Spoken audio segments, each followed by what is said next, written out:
अक्कलकोट उत्तर पोलीस ठाण्याशी संबंधित एका प्रकरणात स्कॉर्पिओ वाहन व मोबाईल परत देण्यासाठी तसेच तक्रारदारांच्या नातेवाईकांना मदत करण्याच्या मोबदल्यात 1,20,000 रुपयांची लाच स्वीकारल्याप्रकरणी लाचलुचपत प्रतिबंधक विभागानं मोठी कारवाई केली आहे। या कारवाईत अक्कलकोट उत्तर पोलीस ठाण्यातील 2 पोलीस कर्मचारी आणि त्यांच्या वतीनं काम करणारे एक खासगी व्यक्ती एसीबीच्या जाळ्यात अडकलाय। या प्रकरणातील आरोपींमध्ये पोलीस हवालदार राजशेखर रामचंद्र कोळी, पोलीस कॉन्स्टेबल लक्ष्मीकांत दत्तात्रय देडे आणि खासगी व्यक्ती आकाश शरणप्पा काडरामे यांचा समावेश आहे। मिळालेल्या माहितीनुसार तक्रारदारांची स्कॉर्पिओ गाडी त्यांच्या मित्रानं फिरण्यासाठी घेतली होती।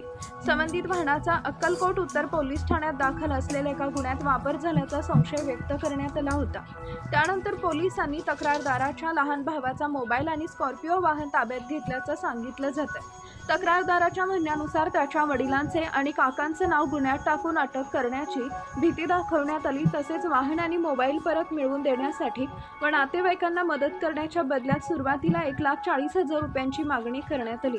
नंतर तडजोडीनंतर ही रक्कम 1,20,000 रुपयांवर निश्चित करण्यात आल्याचं एसीबीच्या तपासात निष्पन्न झाले।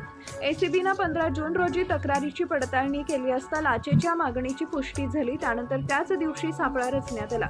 अक्कलकोट उत्तर पोलीस ठाण्यासमोर आरोपी आकाश काडरामे यानं पोलीस कर्मचाऱ्यांच्या वतीनं 1,20,000 रुपयांची रक्कम पंचासमक्ष स्वीकारताच एसीबीच्या पथकानं त्याला ताब्यात घेतले।